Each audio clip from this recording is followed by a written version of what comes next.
الحمد لله رب العالمين. اللهم صل وسلم على سيدنا محمد الفاتح لما أغلق والخاتم لما سبق ناصر الحق بالحق والهادي إلى صراطك المستقيم وعلى آله وأصحابه حق قدره ومقداره العظيم. سبحانك لا علم لنا إلا ما علمتنا إنك أنت العليم الحكيم ولا حول ولا قوة إلا بالله العلي العظيم.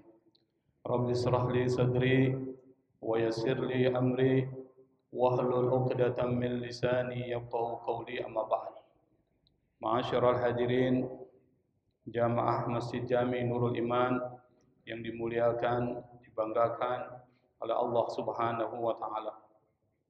Alhamdulillah, kita masih diberikan kesempatan oleh Allah Subhanahu wa taala diringankan langkah kaki kita, digerakkan hati kita, sehingga di tengah-tengah kesibukan kita, terlebih lagi ini adalah hari kedua atau hari pertama Ayyamut Tasyrik, yang biasanya kita masih sibuk dengan persoalan daging kurban. Tapi kita masih bisa diberikan petunjuk, taufik, maunah, pertolongan oleh Allah Subhanahu wa taala sehingga bisa hadir di tempat yang dimuliakan oleh Allah Subhanahu wa taala dan dalam kegiatan yang sangat dimuliakan oleh Allah Subhanahu wa taala.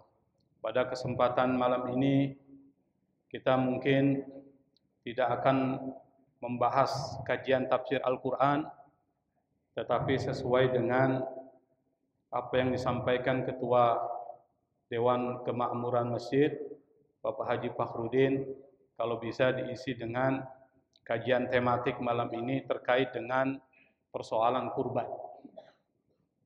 Karena memang kalau kita nunggu ayat yang bicara kurban itu masih lama ya. Apalagi ayat yang bicara tentang kurban itu banyak tersebar di dalam surat Al-Hajj, surat ke-22 dalam Al-Quran. Maka pada kesempatan malam ini kita akan coba bahas apa sih kurban itu dan mengapa kurban itu diwajibkan dan bagaimana kurban itu dipahami dari dua perspektif, perspektif tarekat dan perspektif syariat. Karena selama ini orang hanya membahas perspektif syariat tetapi tidak membahas dari perspektif tarekat atau dalam bahasa kita adalah tasawuf. Kalau kita bicara tentang persoalan kurban, kata kurban ini kan diambil dari bahasa Arab yang kemudian diasimilasi menjadi bahasa Indonesia. Korban atau kurban. Dari kata koroba atau koruba. Koruba ini nanti muncul kata korib. Korib itu artinya dekat. Koribun minni, dekat dengan saya. Lalu kemudian ditambahi dua huruf menjadi taqarraba, yang artinya mendekatkan diri kepada Allah Subhanahu wa taala. Maka dari kata itu muncul kata taqarrub. Taqarrub itu adalah upaya mendekatkan diri kepada Allah Subhanahu wa taala. Kalau dalam bahasa sharaf namanya masdar. Jadi taqarraba ya taqarrabu taqarruban. Itu artinya mendekatkan diri, pendekatan diri kepada Allah. Itu taqarrub. Nah, dari kata itu maka ditariklah kata korban. Jadi kata korban pada dasarnya itu adalah satu upaya yang pada dasarnya adalah untuk mendekatkan diri kepada Allah Subhanahu wa taala. Meskipun semua syariat itu mendekatkan diri kepada Allah, tetapi kurban ini diambil katanya langsung. Yang ini menandakan bahwa ini adalah satu persoalan yang penting. Karena dia penting, maka kurban ini adalah syariat qadimah khalidah. Jadi syariat yang abadi, yang dari dulu sampai sekarang nggak akan hilang. Dari zaman mana? Zaman Nabi Adam udah ada kurban. Dan itu diceritakan Allah dalam Al-Quran. Dalam surat Al-Ma'idah itu nanti coba dicari itu. Di awal-awal itu bicara tentang persoalan kurban. Yang kasusnya awalnya adalah terkait dengan perseteruan antara Qabil dan Habil, terkait dengan siapa yang akan menikahi seorang perempuan yang bernama Iklimah. Yang Iklimah ini adalah saudara kembarnya Qabil. Jadi Nabi Adam itu punya punya anak, Qabil, ada kembarannya perempuan, namanya Iklimah, dan orangnya cantik. Sementara Habil, anak yang kedua, punya kembaran namanya Selubah. Tetapi kembaran dari Habil ini wajahnya tidak secantik yang pertama. Sementara persoalan berkembang biak ini penting. Maka pada zaman Nabi Adam syariatnya itu boleh menikahi adik kandung. Di zaman Nabi Adam, sekarang nggak boleh. Kenapa? Dulu belum banyak orang, belum ada orang. Kalau sekarang udah banyak orang. Maka dinikahilah berdasarkan ijtihad dari Nabi Adam, perkawinan yang paling pas adalah silang. Qabil menikahi saudara perempuan kembaran dari Habil. Habil menikahi saudari perempuan kembaran dari Qabil. Qabil nggak terima. Kenapa Qabil nggak terima? Karena yang dia nikahi kurang cantik ketimbang dari Iklimah. Kata Qabil, saya yang lebih berhak menikahi Iklimah karena saya sama-sama lahir bareng sama dia. Akhirnya Nabi Adam pun kemudian membuat satu persyaratan. Dan ini adalah wahyu dari Allah. Kata Nabi Adam, kalian berdua silakan berkurban dengan kurban yang terbaik. Sementara Qabil seorang petani, maka dia mengorbankan tumbuh-tumbuhan atau tanaman-tanamannya. Cuma Qabil ini karena punya watak yang kurang bagus, maka dia hanya mengorbankan yang terburuk dari tanamannya. Sementara Habil seorang peternak kambing, dan dia mengorbankan hewan kurban yang terbaik, atau disebut dengan kibash, dan yang paling indah, yang paling bagus. Dagingnya bagus, matanya indah, semua badannya bagus. Itu Habil. Ternyata yang diterima itu adalah kurbannya Habil. Kenapa? Karena Allah tahu mana yang terbaik, mana yang dikurbankan sesuai dengan hati yang baik. Makanya dalam Al-Quran disebutkan tidak sampai daging-daging dan darah yang kita korbankan, tapi yang sampai adalah walakin yanaluhut taqwa minkum. Yang sampai kepada kalian itu adalah ketakwaan. Jadi korban itu simbol aja, yang diuji oleh Allah ketakwaan Anda. Nah, akhirnya kambing itu diambil oleh Allah, dipelihara di langit. Jadi dipelihara di langit nih. Siapa yang pelihara? Para malaikat. Nah, berlalulah waktu sampai masuklah zaman Nabi Ibrahim. Zaman Nabi Ibrahim sama. Karena Nabi Ibrahim adalah seorang yang sangat patuh, cinta kepada Allah, maka pada saat ketika diperintahkan untuk menjembelih putranya, Nabi Ibrahim pun melaksanakan. Kenapa? Tanda orang cinta kepada yang dicintai itu mematuhi. Lau kana hubbuka shadiqan la ata'tahu innal muhibba liman yuhibbu muti'u. Kata Imam Syafi'i radhiyallahu an, beliau mengatakan, kalau seandainya cintamu itu tulus dan benar, la ata'tahu, pasti kau akan mematuhi yang dicintai. Itu cinta, Pak. Kalau kita cinta sama istri, maka apapun yang diminta istri patuhi. Yang diperintahkan istri, patuhi, itu cinta. Tapi kalau kita belum bisa mematuhi apa perintah istri, Anda belum cinta sama dia. Lalu kata Imam Syafi'i, innal muhibba liman yuhibbu muti'u. Karena orang yang mencintai pasti akan mematuhi yang dicintainya. Karena Nabi Ibrahim cinta kepada Allah, maka apapun yang jadi perintah Allah dipatuhi. Termasuk pada saat ketika Nabi Ibrahim diperintahkan untuk menyembelih putra terkasihnya yang bernama Ismail. Anda bisa bayangkan, Pak, ini Ismail, putra yang ditunggu-tunggu semenjak lama.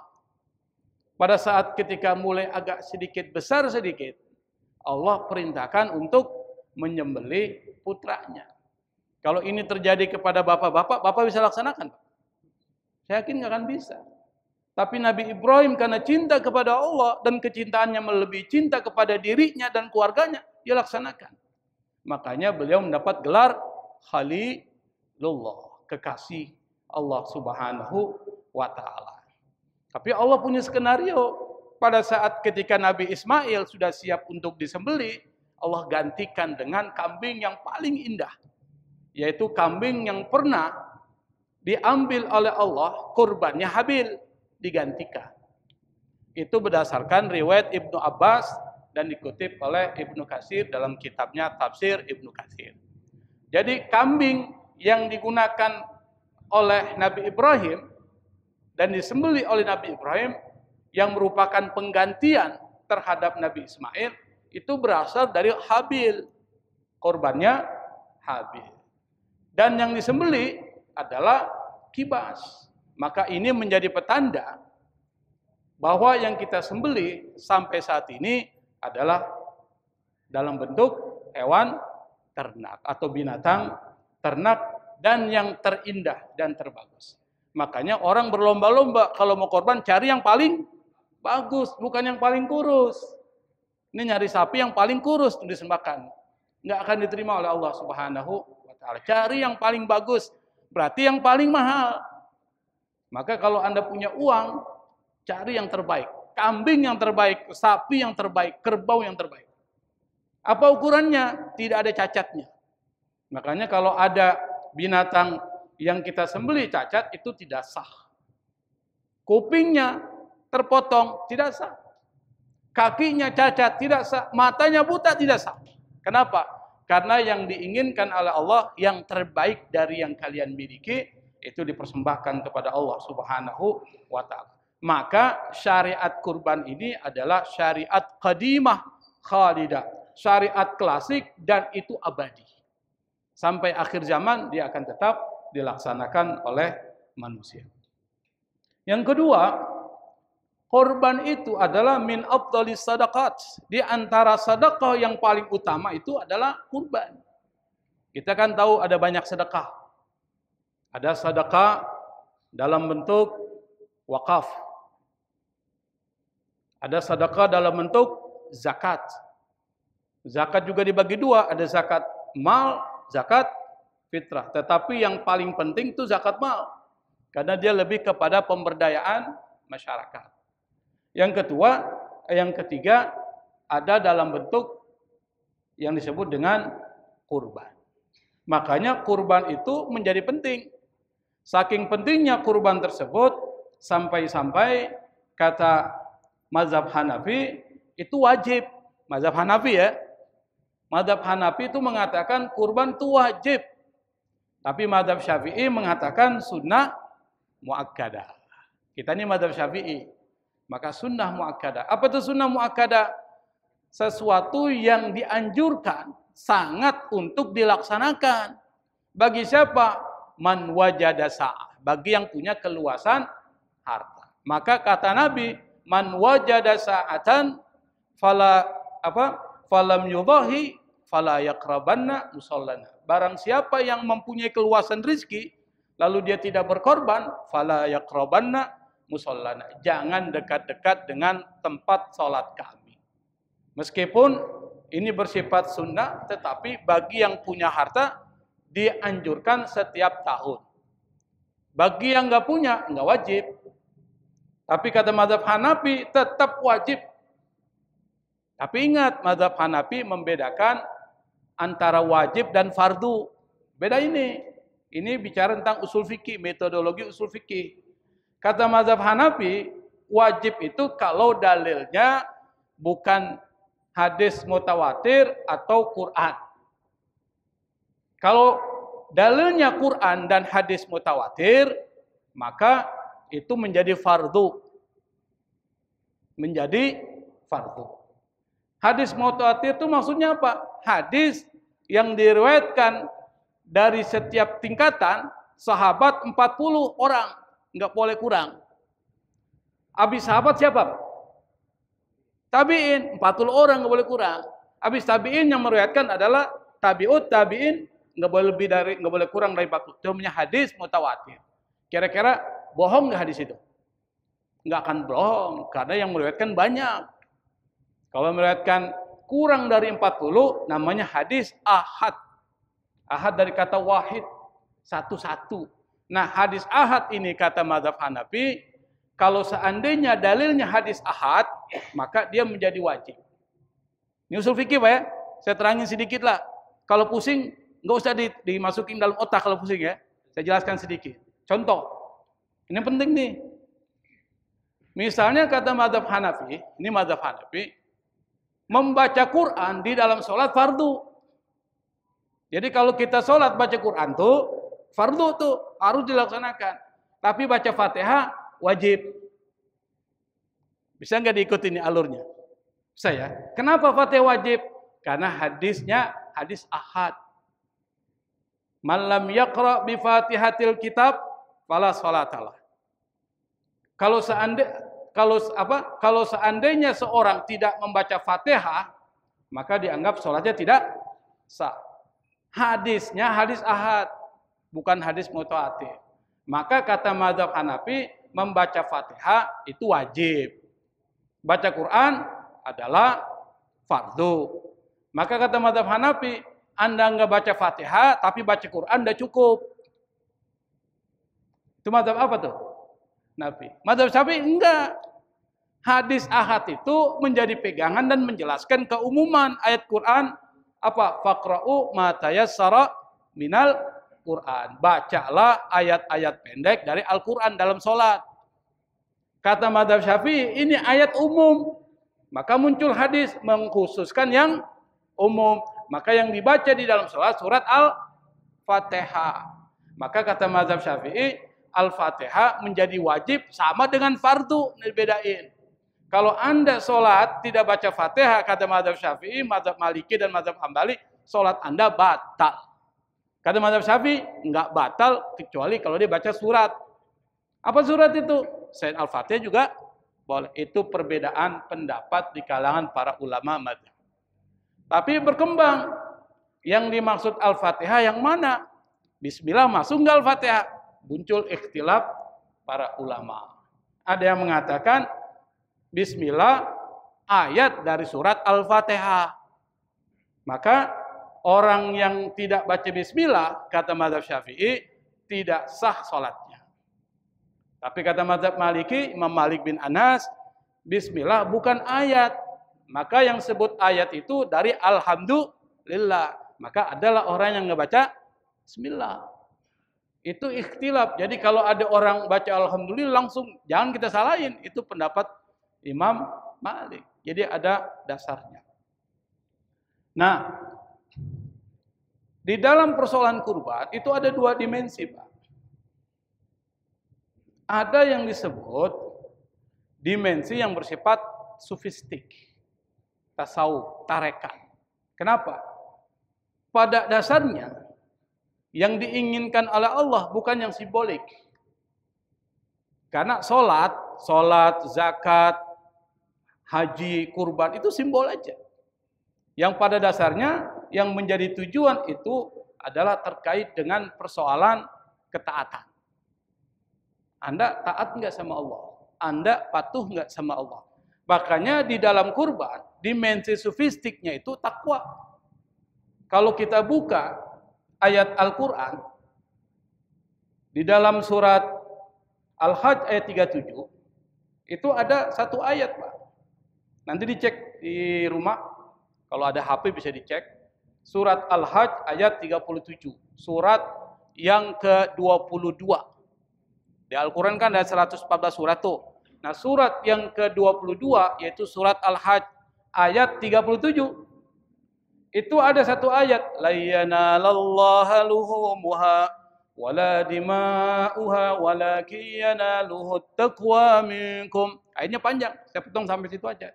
La yanalallah, lan itu dalam bahasa Arab an-nafyu lil istiqbal, tidak akan pernah. Yanalallah, sampai kepada Allah. Apa itu? Luhumuha wala dima'uha, dagingnya dan darah dari sembelihan kurban Anda. Enggak sampai. Walakin yanaluhut taqwa minkum, Tapi yang sampai kepada Allah apa? At-taqwa. Maka yang menjadi maksud dan tujuan dari syariat kurban itu adalah Anda patuh nggak sama Allah? Anda taat nggak sama Allah? Takwa. Maka yang jadi ukuran itu takwa. Apa itu takwa? Takwa itu adalah Anda mematuhi apa yang menjadi perintah Allah Subhanahu wa Ta'ala. Yang kedua, dimensi sofistik dari ritual kurban itu pada dasarnya adalah menyembelih sifat kikir yang ada dalam diri kita. Kenapa? Karena Allah mengatakan dalam Al-Quran, Zuyyina lin-nasi hubbu syahwati minan nisa wal banin wal qanatiril muqantara wal dhahab wal fidda wal khail musawwamah wal an'am wal has. Allah yang bilang ini, dan ini ada sama kita, Pak. Apa kata Allah? Zuyyina lin-nas. Dihiasi kepada manusia kita. Apa? Hubbus syahwati minan nisa. Cinta sama perempuan. Di sini ada berapa orang ini? Ada 50 orang kan? Cinta sama perempuan enggak, Pak? Ada yang enggak cinta sama perempuan? Cinta semua, Pak ya? Bahkan mau kawin lagi kan? Kalau ditawari satu lagi, istri bilang, silakan, pasti kawin lagi. Normal itu. Itu Allah yang bilang. Dihiasi di dalam diri manusia cinta pada perempuan. Apalagi wal banin, anak-anak. Ada nggak yang tidak cinta sama anaknya? Cinta gitu. Wal qanatiril muqantara, harta benda. Ada nggak yang tidak suka dengan harta benda? Emas, perak dan sebagainya. Wal dhahab, emas, wal fiddah, perak, wal khailil musawwamah, dan kendaraan. Ada yang nggak tidak suka mobil, Pak? Bahkan kalau kita beli mobil, kita rawat tuh, kita lap terus. Lebih sering kita lap mobil kita daripada kita yang dilap kan? Dilap tuh mobil biar mentereng dan sebagainya. Itu cinta kepada harta benda. Dan Allah sudah kata. Makanya ketika kita kehilangan terhadap sesuatu yang diberikan oleh Allah, kecintaan kita, sedih kita. Bapak punya mobil dicuri orang, sedih nggak, Pak? Bapak punya istri diambil orang, sedih nggak? Sedih. Bapak punya anak, diambil sama Allah, sedih nggak? Sedih. Segala sesuatu yang kita cintai ketika diambil, maka sedih. Di situ Allah uji. Anda mau nggak mengeluarkan harta Anda untuk berkurban? Disitulah tarik-menarik antara diri kita. Kita bilang, kalau saya mengeluarkan uang 3,5 juta, harta saya berkurang. Disitulah muncul sifat kikir. Dan itu terjadi sebagai contoh Qarun. Dikasih contoh sama Allah. Hartanya banyak, diminta zakat, keluarkan zakatnya, Qarun nggak mau. Kenapa? Ada sifat bakhil di dalam dirinya. Dan sifat bakhil yang ada dalam diri kita, lu kata Nabi, ahlaka man kana qablakum. Iyyakum wasyuha fa innahu ahlaka man kana qablakum. Kata Nabi, jauhi sifat kikir. Kenapa? Yang membinasakan umat-umat terdahulu itu adalah sifat kikir. Maka sifat kikir harus disembelih. Harus dikorbankan. Ini simbol. Jadi Anda berkorban itu menyembelih sifat kikir. Kenapa sifat kikir disembelih? Dihilangkan dari diri kita. Yang menghancurkan kita. Dan umat-umat sebelum kalian, sebelum kita adalah sifat kikir. Karena kita sudah menghilangkan sifat kikir, kata Allah dalam Al-Quran, itu disebutkan di dalam surat Al-Hasyr. Bukan surat Al-Hasyr ayat 49, surat ke-49, surat ke-54 kalau nggak salah, atau keberapa? 59, ayat ke-9. Surat ke-59 ayat 9 Al-Hasyr. Dan buka juga surat At-Taghabun ayat 16, sama itu redaksinya. Apa kata Allah? Wa may yuqa shuhha nafsihi fa ulaika humul muflihun. Barang siapa yang terjaga dari sifat syuh, yang saya katakan di hadis Nabi, iyyakum wasyuh, jauhi sifat kikir. Barang siapa yang terjaga dari sifat kikir, kata Allah dalam 2 ayat yang sama redaksinya, fa ulaika humul muflihun, maka dia orang sukses. Jadi kalau kita ingin sukses dunia, kehidupan kita sukses, ekonomi kita sukses, semua sukses, pelihara diri kita dari sifat kikir. Bagaimana? Bersedekah, berkorban, dan lain sebagainya. Jadi kurban pada dasarnya itu adalah simbol sukses. Kunci sukses. Kalau kita ingin sukses dalam kehidupan ekonomi kita, ingin jadi orang kaya, perbanyak sedekah. Salah satunya adalah dengan berkurban pada saat ketika datang bulan Dzulhijjah. Itu ajaran dari Nabi Muhammad sallallahu alaihi wasallam. Nah, itu dimensi tarekatnya. Sekarang dimensi yang terkait dengan persoalan syariatnya. Ketika bicara syariat, bicara fikih. Kurban adalah syariat. Setiap syariat pasti ada aturannya. Apa? Yang pertama terkait dengan persoalan hewan kurban. Hewan kurban. Terkait dengan itu dulu. Kira-kira hewan kurban apa? Tidak semua hewan itu bisa dijadikan kurban. Yang bisa dijadikan hewan kurban itu adalah yang pertama onta. Di sini nggak ada onta. Yang kedua sapi. Di sini ada sapi. Maka yang dikorbankan adalah sapi. Atau yang serupa kerbau. Di Saudi nggak ada kerbau. Di sini ada kerbau. Kemudian kambing baik jantan ataupun betina. Itu disebutkan oleh Allah dalam Al-Quran. Yang mengatakan bahwa kurban itu menjadi penting. Maka persoalan yang terkait dengan hewan kurban disebutkan oleh Allah dalam Al-Quran. Kalau kambing itu berapa orang, Pak? 1. Kalau sapi, itu disebutkan oleh Nabi Muhammad SAW. Jadi bukan karangan. Itu ada dasarnya. Yang kedua, syarat hewan kurban. Ada syaratnya. Seperti zakat, sholat, itu ada syaratnya. Apa? Yang pertama, harus diperoleh dari uang yang halal. Kalau uangnya hasil mencuri, beli hewan ternak untuk kurban nggak boleh. Hasil korupsi nggak boleh, tapi dari yang halal. Atau yang kedua, hewan ternaknya itu harus sehat dan tidak cacat. Yang ketiga, usianya harus sesuai dengan syariat. Jangan sembarang kambing dibeli, jangan sembarang sapi. Kalau seandainya Anda membeli sapi, umurnya berapa tahun? Sapi. Itu kalau unta 2 tahun. Jadi sapi yang 2 tahun. Makanya kalau Bapak beli sapi, tanya sama yang punya. Ini umurnya berapa tahun? Jangan beli-beli aja, Pak. Tanya berapa tahun. Jangan-jangan belum 2 tahun. Yang kedua, kambing berapa tahun? 1 tahun. Tanya, kalau kambing masih umur belum 1 tahun, itu belum boleh dikurbankan. Kalau domba 6 bulan. Kalau domba kan jarang kan? Padahal kalau yang lebih enak daging kambing atau domba, Pak?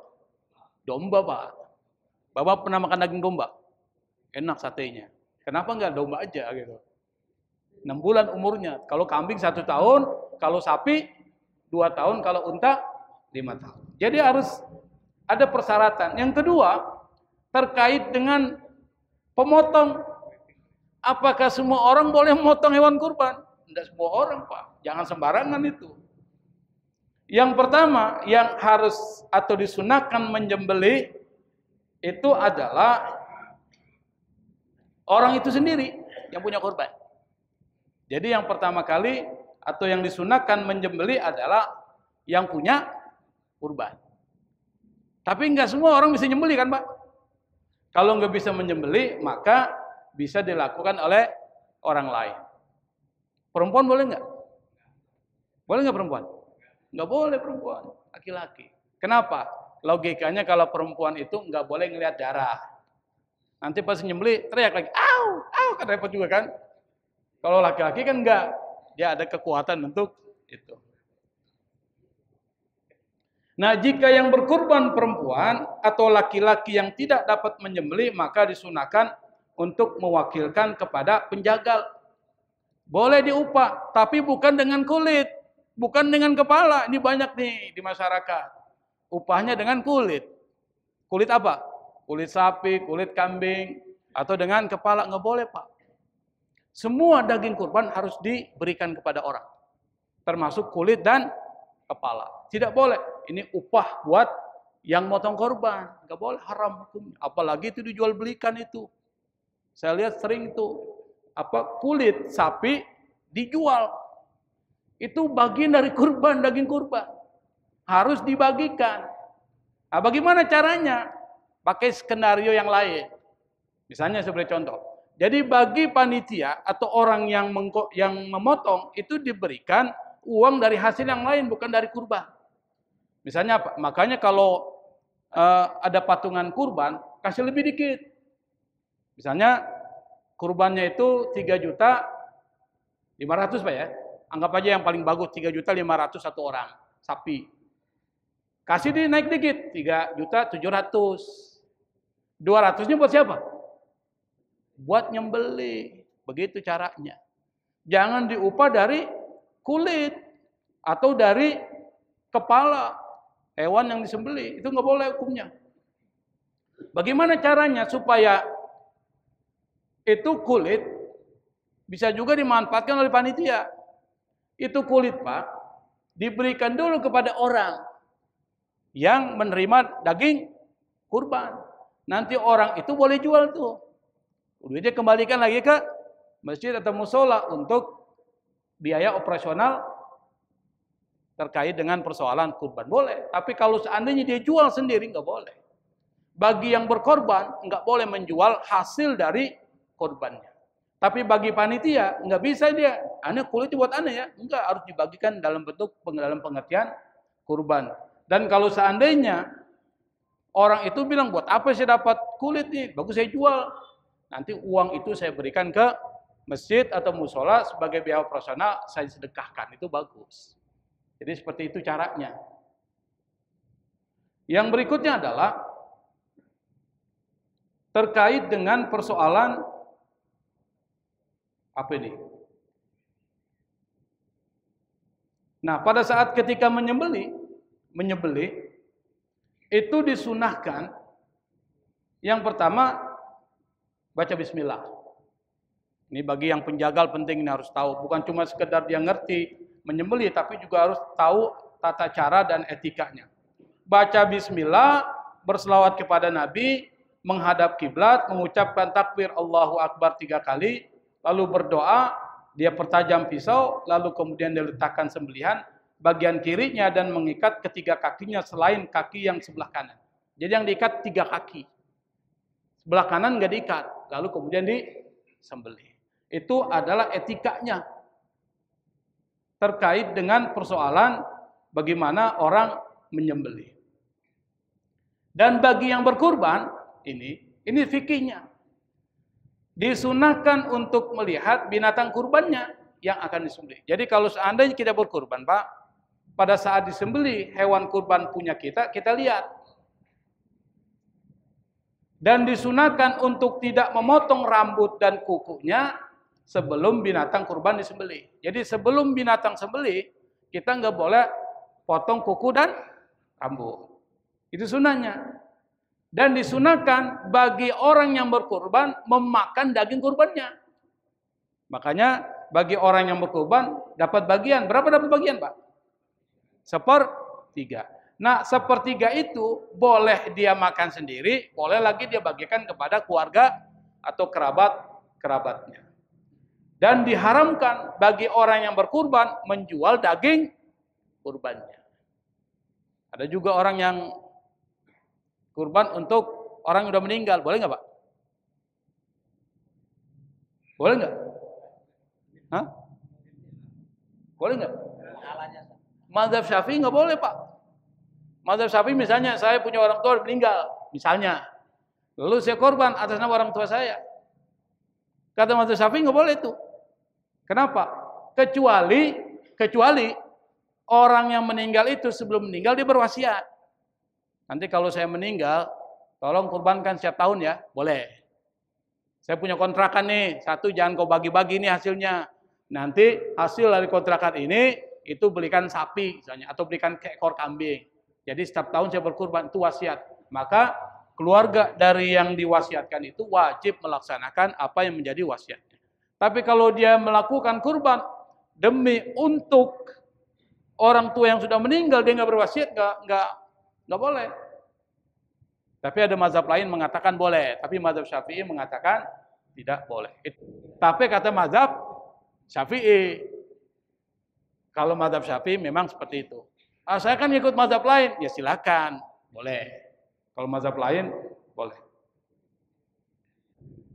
Nah, di sini disebutkan Pak, di dalam kitab Mughnil Muhtaj, ammal fuqara'u fayajuzu tamlikuhum minha wa yatasarrafuna fima malakahu bil bai'i wa ghairi. Adapun orang-orang fakir, kata penulis kitab Mughnil Muhtaj, itu boleh memiliki daging kurban itu dan menggunakan daging kurban itu sesuai dengan apa yang diinginkan, baik dengan menjualnya atau lainnya.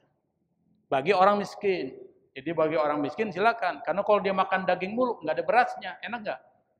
Maka dia harus bisa beli beras. Caranya apa? Ya daging kurbannya itu dia jual. Kalau dia cuma makan daging terus bisa kolesterol kan? Maka dia beli beras lah untuk bisa sebagai teman makan daging. Saya pikir ini yang bisa saya sampaikan karena waktu kita sudah jam 6.57.